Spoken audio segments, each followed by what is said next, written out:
ఈరోజు నేను ఒక వీడియో చూసా.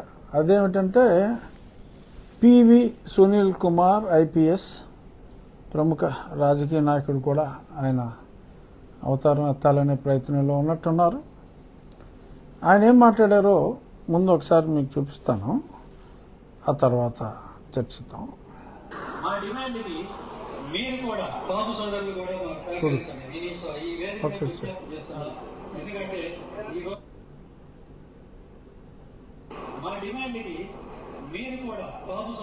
మాకు సహకరించండి. నేను ఈ వేదిక మీద విజ్ఞప్తి చేస్తున్నాం.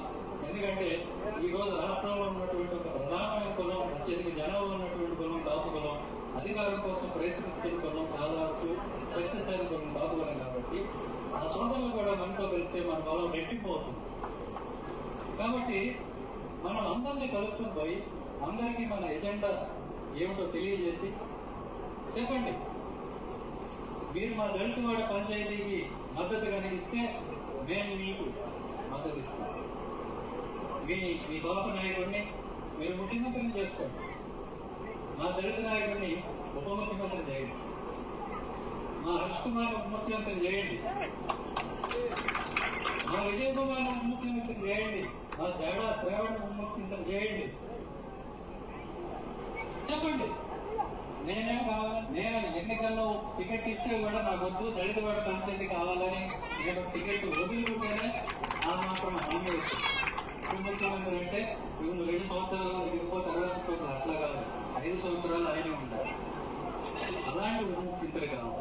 కాబట్టి మిగతా కులాలను కూడా కలుపుకోండి, కలవండి, వాళ్ళతో మనకి భేదం లేదని చెప్పండి. మేము మీకు సహకరిస్తాం, మీరు ముందుకెళ్ళండి. మీతో పాటు మేము కూడా ముందుకు వస్తాం. మా నిధులు మాకు ఇవ్వండి, మా పంచాయతీ మాకు ఇవ్వండి, మా ఆడపడుతున్న సర్పంచులు చేయండి, వాళ్ళ వార్డు మెంబర్లు చేయండి, మా చదువుకున్న పిల్లలు. ఇదండి ఈ మహానుభావుడి కథ. సో ఏం చేయాలి? ఒక ఆల్ ఇండియా సర్వీస్ ఆఫీసర్కి కోడ్ ఆఫ్ కండక్ట్ ఉంటుంది, సర్వీస్ రూల్స్ ఉంటాయి. దాని ప్రకారం కుల మతాల గురించి కానీ అన్నిటికన్నా ముఖ్యంగా రాజకీయాలు, ప్రభుత్వంలో ఎవడు ఉండాలి ఎవడు ఉండకూడదు, ఇటువంటి మాటలు వాళ్ళకి నిషిద్ధం. మరి అయినప్పటికీ కూడా ఒక రాజకీయ నాయకుల్లాగా మరి ఇప్పుడున్న ముఖ్యమంత్రి వీరికి అర్హత లేదు, ఎందుకంటే మరి ఆయన కాపు కాదు, దళితుడు కాదు అన్నీ మాట్లాడినట్టుగా ఇతని మాటలున్నాయి. మరి ఎందుకు ఉపేక్షిస్తారో ఇటువంటి వారిని నాకైతే అర్థం కాదు. ఇమ్మీడియట్గా యాక్షన్ తీసుకోవాలి, లేదంటే ఇంకా అధికారుల మీద ప్రభుత్వానికి ఎటువంటి అడ్మినిస్ట్రేటివ్ రూల్స్ పెట్టుకుని ఉపయోగం లేదు. అందరూ కూడా ఇలా రాజకీయాల గురించి మాట్లాడటం, రాజకీయాలు మాట్లాడుకోవచ్చు, రిజైన్ చేసి పబ్లిక్ లైఫ్లోకి రావచ్చు, పోటీ చేసుకోవచ్చు. సర్వీస్లో ఉండి మరి ఇప్పుడు అతను సస్పెన్షన్లోనే ఉన్నాడు, అంత మాత్రాన నోటుకు వచ్చినట్టు మాట్లాడడానికి లేదే, ఇంకా సర్వీస్లో ఉన్నాడు ఆయన. మరి అందుకని తక్షణం చర్యలు అయితే తీసుకోవాలి. సరే, ప్రభుత్వం చర్యలు ఎలా ఉన్నా ఆల్ ఇండియా సర్వీస్ ఆఫీసర్ కాబట్టి రాష్ట్ర ప్రభుత్వం, ఇక్కడ ఈ స్టేట్ క్యాడర్ కాబట్టి రాష్ట్ర ప్రభుత్వం కూడా చర్యలు తీసుకోవాలి. నేనైతే ఈరోజు డిఓపిటి గవర్నమెంట్ ఆఫ్ ఇండియాకి ఈ వీడియో జత కూర్చి తక్షణం చర్యలు తీసుకోవాలని చెప్తాను. గతంలో ఇలాగే మతం గురించి మాట్లాడినప్పుడు, అప్పుడు జగన్మోహన్ రెడ్డి గారు ముఖ్యమంత్రిగా ఉన్నప్పుడు నేను డిఓపిటికి రాశా, ఇతను మాట్లాడాడా లేదా అని చెప్పి రాష్ట్ర ప్రభుత్వాన్ని కన్ఫర్మ్ చేయమంటే ఫైల్ తొక్కేశారు జగన్మోహన్ రెడ్డి గారి ఆఫీస్లోనే. నాకు తెలిసింది అది జిఐడికి పంపిస్తే అప్పుడు సీఎం ఆఫీస్ నుంచి ఇన్స్ట్రక్షన్స్ వచ్చి ఆ ఫైల్ తొక్కేయండి రా బాబు అని తొక్కేశారు. సరే, ఆ తర్వాత ప్రభుత్వం మారిన పురోగతి లేదు దాని మీద, మరి ఎందుకు లేదు. ఇప్పుడు మరి ఇంత బ్లేటెంట్గా ఈ ఉన్న ప్రభుత్వం మరి పనికిరాదు అన్నట్టుగా అతని మాటలు ఉన్నాయి. ఇది ఏమాత్రం క్షమార్హం కాని మాటలు ఇవి.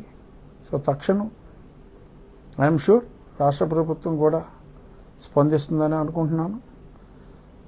ఆల్ ఇండియా సర్వీస్ ఆఫీసర్ కాబట్టి నేను ఒక లేఖ రాస్తాను తక్షణం చర్యలు తీసుకోవాలని. కానీ ఇది నిజమేనా, ఎలా మాట్లాడా అని రాష్ట్ర ప్రభుత్వాన్ని అడుగుతారు. మరి అక్కడ ఎటువంటి అలసత్వం లేకుండా నిజాన్ని నిజమని చెప్తే సరిపోతుంది. కంపల్సరీగా అతని మీద చర్యలు ఉంటాయి, ఖచ్చితంగా ఉంటాయి. మరి ఇప్పటికైనా ఎలాగో చర్యలు ఉంటాయి కాబట్టి రాజీనామా చేసి ప్రజా జీవితంలోకి రావచ్చు. ఆయన కాన్సెప్ట్తో ఆయన ప్రజల్లోకి వెళ్ళిపోవచ్చు. ఏమి ఇబ్బంది ఏమీ లేదు. ఆయన కోరుకున్న సామ్రాజ్యం స్థాపించుకునే దిశగా ఆయన మరి పార్టీ పెట్టి నడపాలంటే దానికి చాలా డబ్బు కావాలి. బహుశా ఉందేమో, నాకు తెలియదు. ఏదైనా better resign and start your own party. Mister PV Sunil Kumar, nobody can stop you. But as long as you are in service, you must adhere to certain rules. చూద్దాం దీని మీద కేంద్ర ప్రభుత్వం ఏం చర్య తీసుకుంటుంది, రాష్ట్ర ప్రభుత్వం ఏం చర్య తీసుకుంటుందో చూద్దాం. But people have to give their verdict. Can you comment like this against a good government when they are doing their best? So ఆయనకి మరి గత ప్రభుత్వం ఈ ప్రభుత్వం ఏదీ నచ్చలేదు. ఆయన ప్రభుత్వమే రావాలి అనుకుంటే మరి ఆయన రాజీనామా చేసి రావాలి.